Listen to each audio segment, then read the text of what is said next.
Pero vamos a hablar más adelante de los BRICS. Lo que queremos hacer referencia ahora es fundamentalmente el tema alquileres.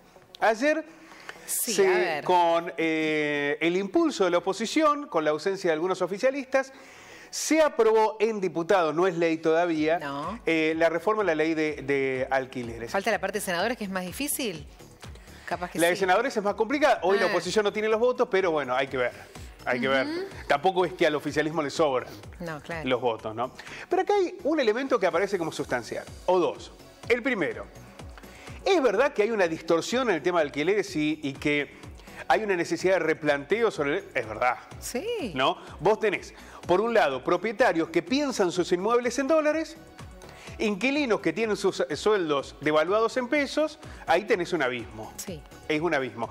Con una inflación de más del 120%, ese abismo además se convierte en una cuestión impredecible. Nadie sabe qué puede pasar en la Argentina en este escenario. Imagínense la devaluación, que frenaron durante 48 horas la posibilidad de generar contratos de alquiler, porque nadie sabía qué montos ponerle. En esa realidad, ¿qué fue lo que pasó? Bueno, muchos propietarios dijeron, yo no voy a alquilar por mes, me meto en este sistema de turismo, en B&B, que implica alquileres temporarios, a veces 1 o 2 días o de verano, en dólares. Y la otra que te dicen, no, mira, yo si te alquilo en dólares, en monto en dólares te alquilo, y si no, no alquilo. Entonces, eso retrajo la oferta. Hay menos oferta en muchos lugares. Muchísima menos. ¿Tenemos un escenario complejo? Evidentemente que debía requerir una evaluación, seguramente que sí. Ahora, tenés casi 7 millones de familias que alquilan. Si vos tomás una decisión como la que se tomó ayer, la que se intenta abordar, ¿qué haces con esas 7 millones? Habrá una parte que podrá pagar, otra parte que tendrá enormes dificultades y verá cómo hace, y una parte, un sector que dirá, no, yo no puedo. ¿Cómo hago para negociar mano a mano con el propietario del inmueble, que está pensando en dólares, mientras yo tengo un salario en pesos devaluado? Y esto es lo que han planteado los inquilinos ayer. Totalmente distintos.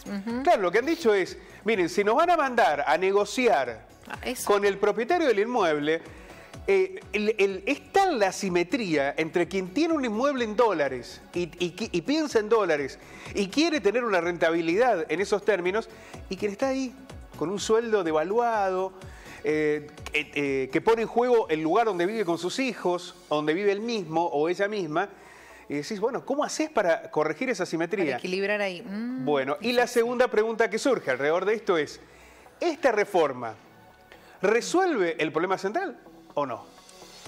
Porque esta es la cuestión natural, y cuando uno empieza a ver esta asimetría, pero además el contexto que han planteado los inquilinos, naturalmente aparece la respuesta. Esto no va a resolver el problema de los alquileres. En todo caso, lo que va a permitir es que quienes aspiren a una mayor rentabilidad logren contratos de alquiler con quienes puedan pagar esa mayor rentabilidad. Y el resto veremos cómo se resuelve, ¿no? Pero vamos a verlo en detalle. Sí, la oposición consiguió el quórum necesario y así dio inicio a la sesión especial de diputados en las que se discutió cambiar o derogar la ley de alquileres. El dictamen de minoría, que fue el que se aprobó de Juntos por el Cambio, fue aprobado por 125 votos a favor y 112 votos en contra. Entre esos 112 aparecen no solamente el kirchnerismo, sino Milei y incluso algunos diputados radicales.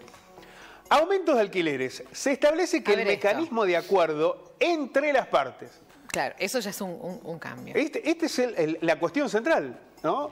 Un acuerdo entre las partes para realizar los incrementos de los precios de alquileres por intervalos de 4 meses. En vez de 12, cada 4 meses. Negociando con el dueño del inmueble cada 4 meses. Es estresante, duro, terrible.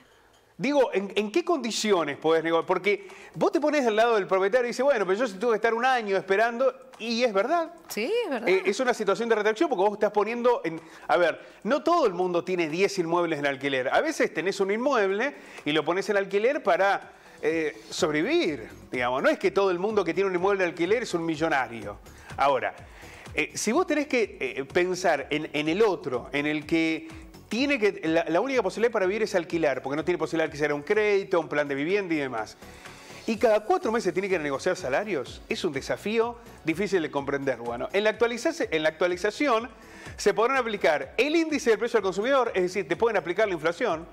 Te pueden decir, mira, la inflación fue del 120 anual Paga así. Es del 30 y pico mensual, trimestral, paga eso. 4 meses eso. Puede utilizarse el índice de precios mayoristas o el índice de salarios. Y eso lo deciden entre las dos. Y entre tiene que haber un acuerdo entre partes. Elaborados todos por el INDEC o una combinación incluso de estos índices. Pero lo que tiene que haber, esto va a surgir un acuerdo entre partes. Que es un acuerdo, insistimos, muy desigual. Y tiene que haber buena predisposición en ambas partes, porque es muy difícil. Pero lo que pasa es que la predisposición del inquilino, ¿cuál puede ser? Bueno. ¿Cómo muestra más predisposición que las que pagar? Sí. ¿No? Porque no es dueño del inmueble. No efectivamente, ¿no? Bueno, vamos a ver más detalles de lo que se aprobó ayer. El propietario deberá hacerse cargo de las reparaciones urgentes en no más de 24 horas, desde la notificación del inquilino y en no más de 10 días corridos en caso de reparaciones no urgentes. Esto parece más una generalidad, sí, sí. ¿No? Pero vamos a ver más detalles. A ver, el contrato puede ser resuelto antes de que se expire su plazo por parte del inquilino, pero no antes de los primeros 6 meses de contrato. Bien. O sea que sí o sí, los primeros 6 meses los tiene que pagar. Si la notificación se realiza con al menos 3 meses de anticipación, no corresponde el pago de ninguna suma. 3 meses. Si vos avisás 3 meses antes, después de transcurridos 6 meses, no tenés que pagar ninguna indemnización, ningún resarcimiento. Sí, porque si avisás 2 meses antes, ya tenés que empezar a pagar y un mes antes ni hablar, ¿no? Eso es parte de lo que señala este convenio. La ley de alquileres ahora tiene que pasar al Senado.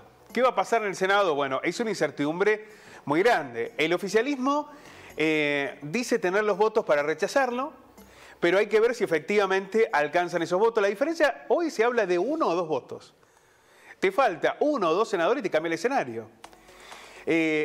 Otros dicen, bueno, seguramente parte de esta discusión será la que van a contemplar también con el UBA. Recordemos que el Congreso no viene funcionando, el Senado. Hizo una sola sesión en todo el año. Por lo cual, lo que se prevé es que cuando se dé esta discusión de relacionado con la ley de alquileres, que la oposición piensa dar quórum, ahí se debaterían varios temas que han quedado en agenda. Por ejemplo, el tema de los créditos UBA. Habrá que ver cómo se resuelve ese tema allí en senadores. Pero la verdad es que el tema habitacional en medio de un contexto inflacionario como el que vive la Argentina se ha convertido en un verdadero drama para millones de familias, millones de personas. Muchas gracias. A usted, que Vamos disfrute a ver cómo sigue. De este previernes, presábado, predomingo, prelunes y usted Juernes. Juernes, es más complicado. Bueno. El jueves. Gracias. Chao.